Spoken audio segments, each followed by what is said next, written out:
Hello, my name is Kendra. Thank you so much for being here. And today we have a little bit of a different video than you're used to seeing from me.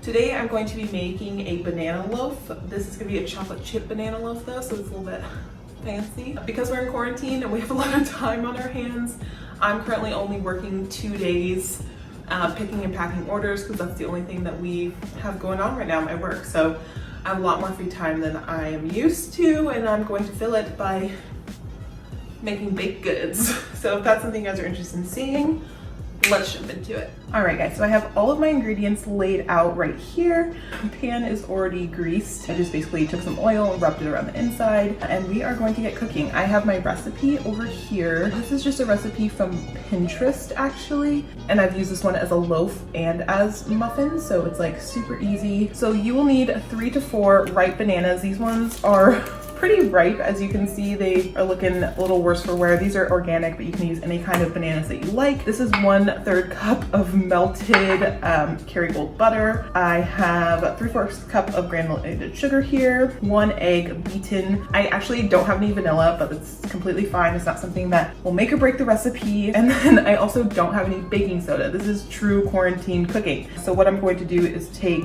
an additional 1/2 teaspoon of baking powder, because that's what I do have. It won't be exactly right. It would be better if you had 1 teaspoon baking soda, 1 teaspoon baking powder, but this will do in a pinch. And then I have 1.5 cup of all-purpose flour. And then from there, you're able to kind of add whatever you like. So I am adding, this is like 1 cup of chocolate chips here. And then I've also added a little bit sprinkling of flour. That's gonna help them all not to sink to the bottom, but actually stick in the loaf. That is the ingredients. Also on my tabletop, I have a sifter. You don't have to use a sifter. It just helps to get the flour really nice and even. I have a spatula because that's how I like to fold everything in, a whisk for whisking, and a fork for mashing the actual bananas. So my oven is preheated to 350 degrees and we are going to get into it. First things first, I'm going to get all these bananas mashed.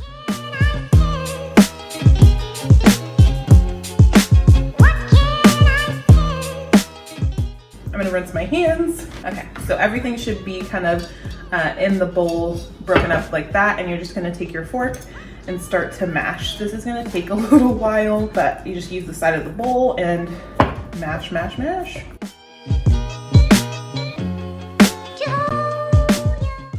This is where I'm gonna leave it for now, this nice mash. And now we're going to add the melted butter. So as I said, this Kerrygold butter is the only thing that I was able to find at the store recently.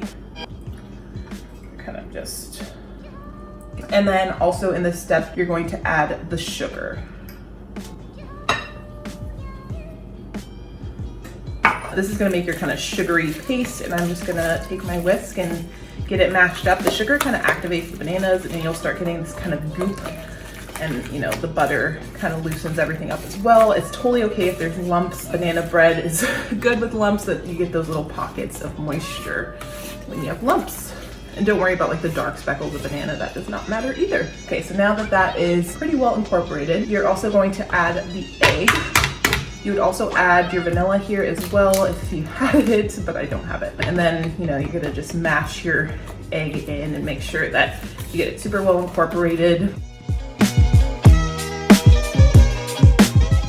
So next, you're going to sprinkle the baking soda, baking powder, cinnamon, and salt over the mixture. I'm gonna take my sifter here and just dump that in there. You can just dump the whole tablespoon, or teaspoon, I mean.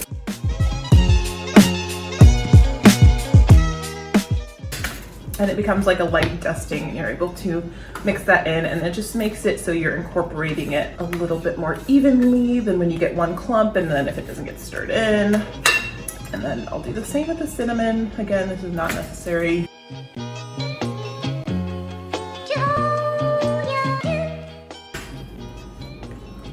And you also, cinnamon is optional. If you don't like cinnamon or you don't want that to be a flavor in your loaf, feel free to omit that. And salt. Salt I did not measure out, especially because I'm using a little bit more baking powder, which tends to be salty. I'm actually just going to sprinkle that in. Perfect. And this is just pink Himalayan sea salt, nothing crazy. Next, we're gonna add the flour.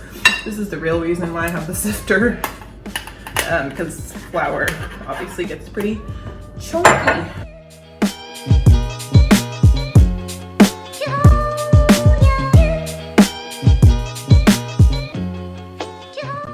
Now that we have a super consistent batter, you can go ahead and add your optionals. So that would be chocolate chips for us, but if you want to use walnuts, some people use pecans.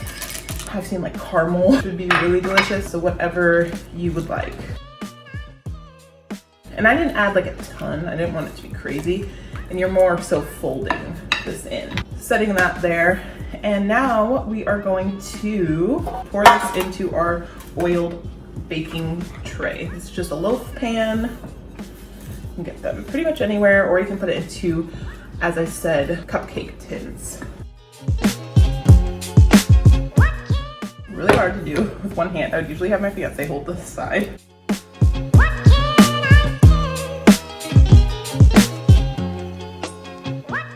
And you kind of just use the spatula to scrape around the edges. And if you don't mind salmonella, this is delicious. Our loaf, and I'm also going to take a little bit of extra chocolate chips and kind of sprinkle them on the top. Nothing crazy, but just for looks.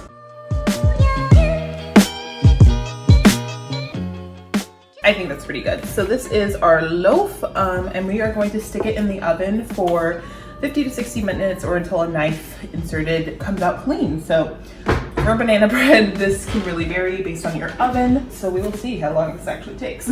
All right, so while that's cooking, this is the perfect time to clean up. So I'm gonna fast forward me getting this whole mess tidied.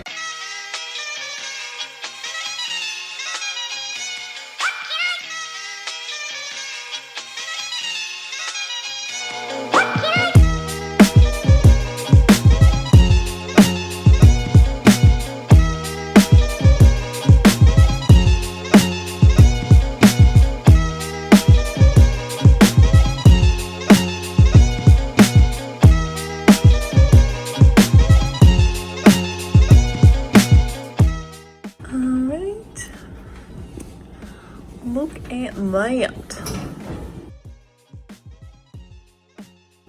Stick a knife in. Comes out clean.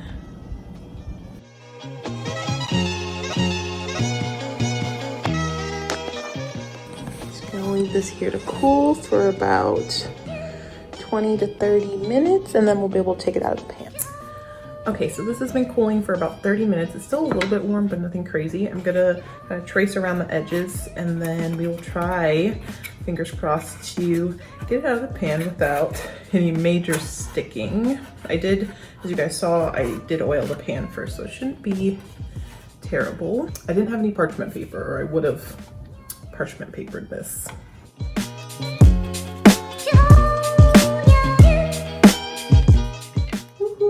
The satisfaction. There's only a few chocolate chips at the bottom, but that's all right. And now for the true test. I'm gonna slice it. Yes,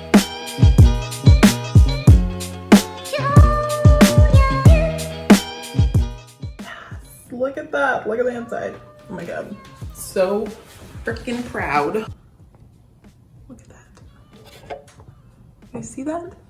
Looks amazing. But it's nice and moist, but it's not too kind of doughy or anything like that. Chocolate chips looks like they did sink a little bit. Let's see. Yeah. All right, so you guys saw the slice here, and I'm gonna go ahead and do a little taste test. Look at the perfect consistency.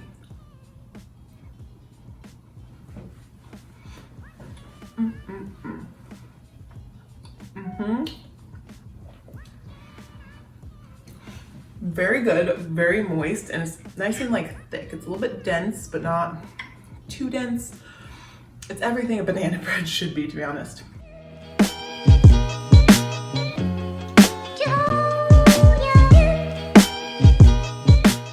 Alright guys, so I hope you enjoyed this video. I know it was a little bit of a different style for me, but I hope you guys try it out.